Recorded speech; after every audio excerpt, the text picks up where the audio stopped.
The rankings of every coach in the Power Four were dropped today, and Coach Prime was near the bottom. I'm going to tell you why I think he's going to end up somewhere near the top towards the end of the season.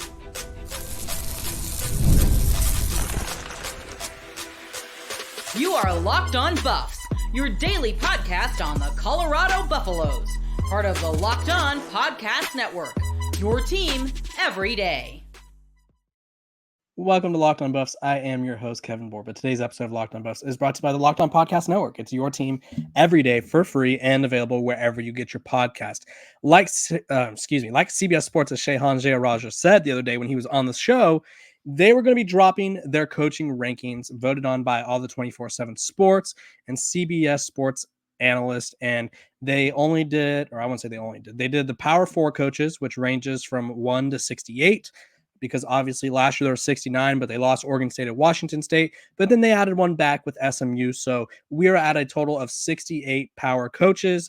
And as you can imagine, a lot of Colorado fans feel like Coach Prime should be pretty high. I've seen some lists that have him ambitiously ranked. I would say Coach Prime is right around the middle for me. I think his FCS stuff is what I have him high on, like his FCS success, but obviously he's only been at the FBS level for 1 year and it didn't go, I wouldn't say it didn't go well, but it wasn't, he wasn't breaking records or blazing any like win streaks or anything. He had a solid year, and I think that's okay. I think I would have him more towards the middle. I think they have him a little low, but I do think that he's going to kind of prove them wrong or kind of work his way up the rankings this year. So let me tell you first where he ranked. So like I said, it's out of 68 coaches in the Power Four. They had him at number 61. And then this is kind of what the little breakdown of him was. No coach has ever generated as much attention with so few noticeable results.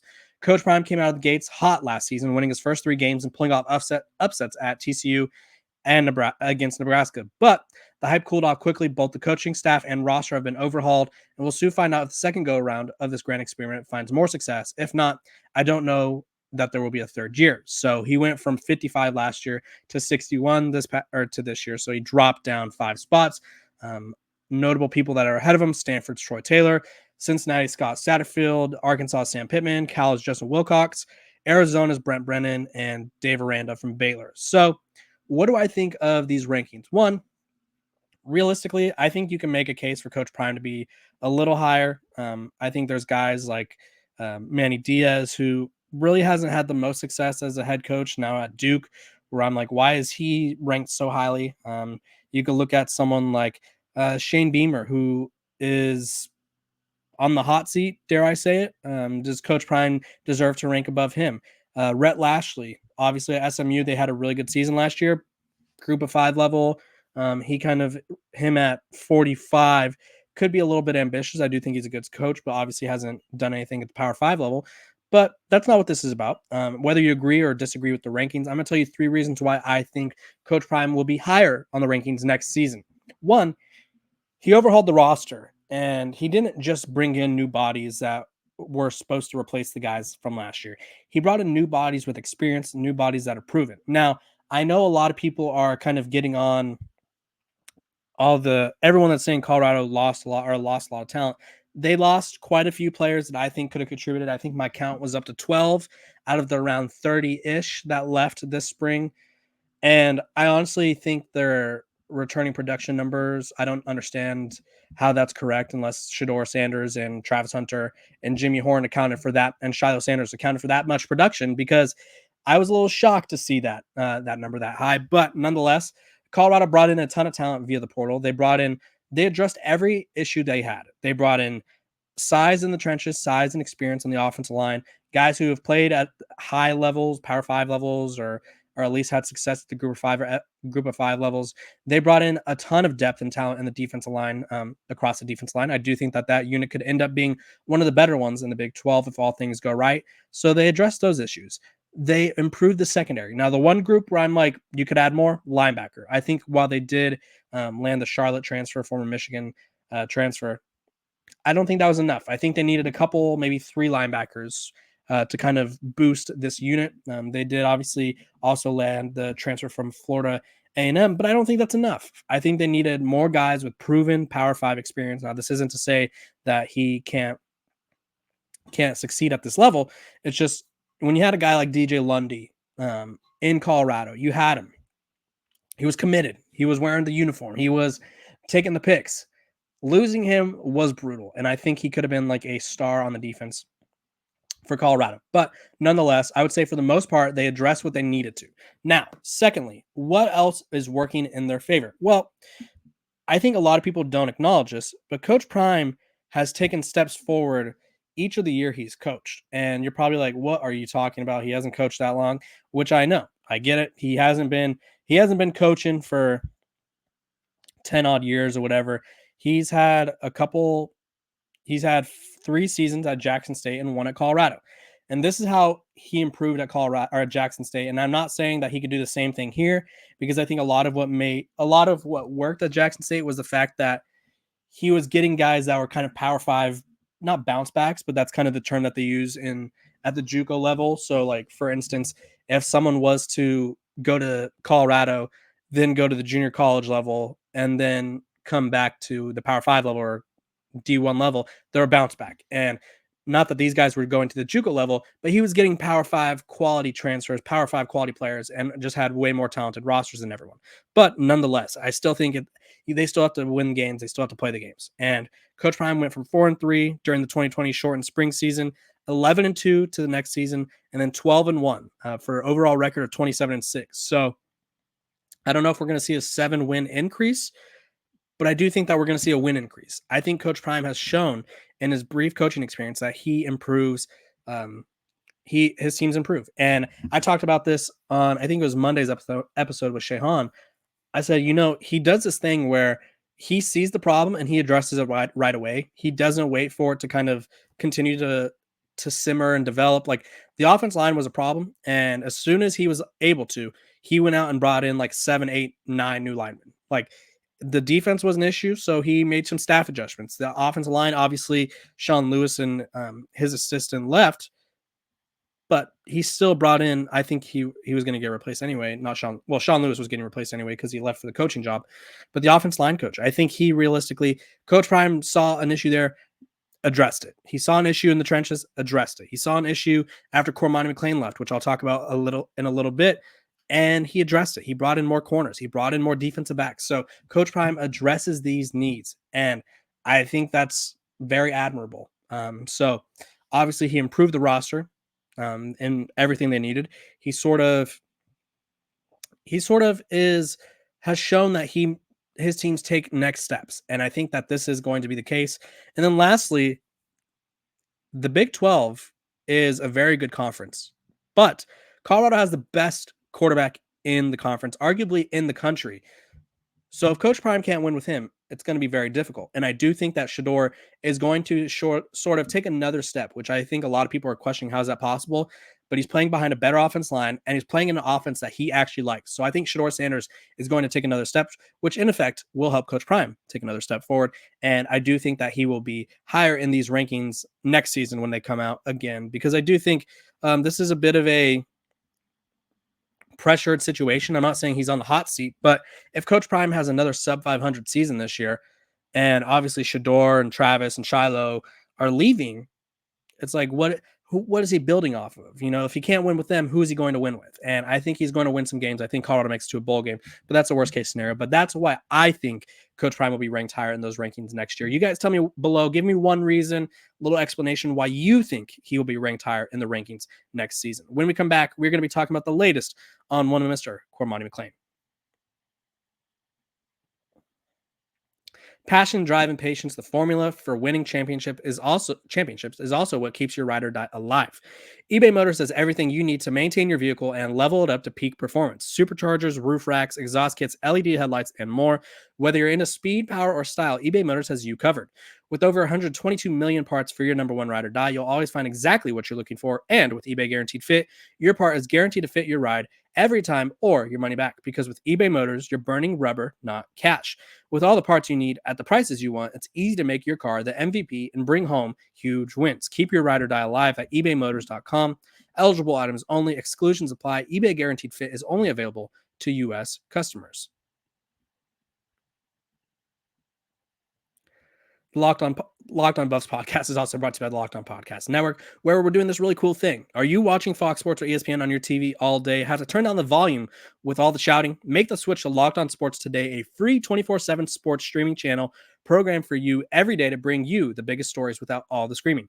Locked On Sports Today brings you can't-miss analysis, opinions, and news. Streaming 24/7 on YouTube or the free Amazon Fire TV channels app, part of the Locked On Podcast Network. It's your team every day for free and available wherever you get your podcasts. So let's talk about it. It finally happened, and we knew it was going to happen. I talked about it for the past few days now. Cormani McClain has found his landing spot. Now, it's a very good landing spot, I would say, for him in the sense that he gets to be closer to home, in the sense that he gets a chance to still prove he could play at the highest level. He committed to Florida. He was the number one corner in the 2023 class, was ranked as one of the highest ranked transfer portal players. And realistically, it didn't go well for him in Colorado. If you guys don't know, I'm going to treat this as if we haven't talked about it before, just in case this is someone's first time listening and or watching. Cormani McClain, top 5-star recruit, was the top corner in the country, was supposed to go to Florida. Like, everything was wrapped up. My former co-host and Rivals recruiting analyst, John Garcia Jr., he told us on the show, yeah, Cormani was going to Florida. No one from Miami expected him to sort of flip to Miami when he did on the first signing day. And then all of a sudden he throws up the U and it's like, I'm going to Miami. And everyone was like, what the hell? And then when it comes to sign with Miami, guess who was not there? Cormani McClain. He was late, rolls up, and then he goes, by the way, I'm flipping to Colorado. I'm playing for Coach Sanders, Coach Prime. And everyone was like, what in the world is going on out here? And so Coach Prime, and Charles Kelly, who's also credited as his primary recruiter, they bring in the biggest recruit and one of, I won't say in Colorado history, but maybe one of the biggest recruits in Colorado history. And it's sort of like a statement. Colorado makes a statement. It's like, hey, we went into Florida and we took this kid right out of both your guys' backyards. And it's going to continue to happen. Cormani McClain kind of has a weird hiatus where he doesn't show up to Boulder for a while, shows up out of shape, shows up not ready for the altitude, which I'm telling you guys right now, if you haven't been to Boulder before, that altitude, if you're from a place like Florida, or for me, I'm from California and I live well below, or I live well below elevation. Like I'm not living at sea level, but I'm not living in the mountains by any means. And so Cormani McClain gets there and he's out of shape, and the altitude is a little bit difficult to deal with. It's why NBA teams get to Colorado a couple of days early. It's the same thing with the NFL. So that way they could kind of get their bearings, kind of get their lungs in them, get that lung capacity up. So that way they're not surprised. Well, he's a little late to practice, whatever it is. Then there's kind of moments of him getting yelled at in these well-off media videos where it's like, do what you got to do. You're not performing like the 5-star talent you are, or like that you are made out to be. Whatever. So then the season starts and no Cormani McClain. We don't see him until, I don't even think he made his debut until the USC game. If I'm being honest. And let me pull up his stats. Obviously, ESPN stats are a little misleading because they just record when he's in. But he did play against Oregon a little bit. I take that back. Played against Oregon, which was obviously a blowout game. And then Coach Prime was asked about why he wasn't playing. And so Coach Prime Deion Sanders goes, he's not showing up to meetings. He's not doing what he needs to do. He's not watching film. I could see who's watching film and he's not doing it. He's late to stuff, doesn't show up to stuff, and just like publicly reams him. And then obviously that becomes a national story. And it's like, okay, that didn't go well. And so Cormani ends up playing quite a few snaps against USC. And all of a sudden, everyone's like, okay, he's kind of figuring it out. And then we don't see him a lot. And obviously, it was just one of those things where it didn't really seem to work out for him. And then after the season, there was rumors, and I talked about it as soon as I was told about it. And you guys were like, oh, you're wrong. You don't know what you're talking about, because the portal hadn't opened yet. And I was like, okay, we'll see. I mean, there's not like, I can't prove it until it happens, but I was telling you guys that the rumors were there that he was going to return to Florida a while back, or the state of Florida. I didn't say which school, but he was always expected to return to the state of Florida. And then everyone was like, no, that's crazy. And then he was Stop showing up in well-off media videos. They did do this one thing Deion Sanders did where he goes up to him in a video and was like, hey, are you coming back? And he's like, I'm not transferring. Like, stop all the noise. And then we didn't see him since. And then there's a hiatus again. And like, where is he? Wasn't there during spring practice, took a couple weeks off. At one point, he was at a club in Houston while spring ball was going on. And everyone was like, or around spring ball. I don't know if it was during spring ball, but it was around that time where he should have been at school, but he was in Houston at a club. And everyone's like, okay, this is weird. Like, is he going to stick around? And then obviously the portal opens up and he leaves. And so Coach Prime kind of talked about it and said his piece. And then Cormani said his piece and kind of shaded Coach Prime in Colorado, saying that he doesn't want to play for clicks. He wants to play for a program that actually develops him, wants to play for basically a real football program. And then obviously everyone was kind of shocked, but at the same time, not a lot of people were. It's one of those things where you either kind of read the writing on the wall or you didn't. And his high school coach said, I don't want to say I was necessarily surprised. That was a lot of work that I had to do getting him to start doing the right thing. He's a kid that grew up and always got away with things because how good of an athlete he was. Some things we did were the first step of taking steps towards it and kind of warning him about it. Florida kids are going to stretch your limit. They're going to always fall to the floor of your standards. Whatever that floor is, they're going to fall to it. That's why I like Deion for Cormani, because I knew Deion wouldn't kiss his butt. And so that was his own high school coach saying, yeah, I knew this kid had some issues that he needed to work on. And clearly he just didn't iron them out in Colorado. And now I'm sure he got a little bit of a wake-up call. He's kind of being viewed as a borderline bust. I don't think he is a bust yet because it's only been 1 year. He's a young guy. But I do think there's a bit of a wake-up call where it's like, hey, you didn't do what you had to do. And now there's a lot of doubts about you. And so Cormani McClain committed to Florida. I think it could be a good fit for him if being closer to home was what his issue was. And if maybe he got a little wake-up call in Boulder. We'll see, obviously, in due time if what will happen and what will sort of develop out of that situation. But gotta say, it was a disappointing outcome for Colorado, and I do think it should serve as a bit of a wake-up call for one Mr. Cormani McClain. When we come back, we're talking about the latest on the EA Sports College Football 25 cover. This episode of Locked On Buffs is brought to you by Game Time. Game Time is now an authorized ticket marketplace of the NBA, which makes getting playoff tickets even faster and easier. Prices on the Game Time app actually go down the closer it gets to the tip-off. With killer last-minute deals, all-in prices, views from your seat, and their lowest price guarantee, Game Time takes the guesswork out of buying NBA tickets. Pick out any specific game or matchups that you'd love to attend. Talk about it with friends. You guys know which games you want to see. The NBA playoffs are in full swing.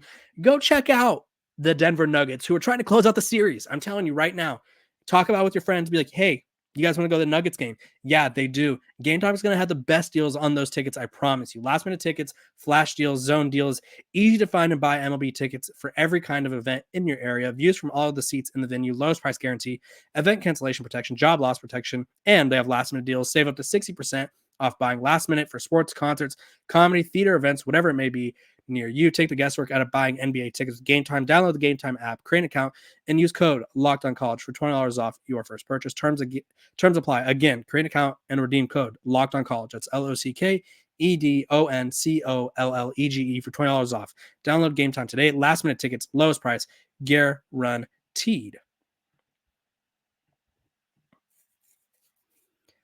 Welcome back to Locked On Buffs. I appreciate you guys for tuning in every single day, making me your first listen of the day, or making me part of your daily routine. Also, I got to tell you guys, Locked On has launched a first ever National Sports 24 streaming channel on YouTube, and now it's also available on Fire TV in the free Fire TV channels app. Locked On Sports Today is here for you 24/7, covering the top stories of the day with the local experts of Locked On, plus our national F shows covering every league. Find Locked On Sports Today now available on the free Fire TV channels app. I want to talk to you guys about the latest on the cover of the highly touted, highly awaited video game that may put some strains on relationships, because it is go time. We are almost sort of back to the glory of having a college football video game.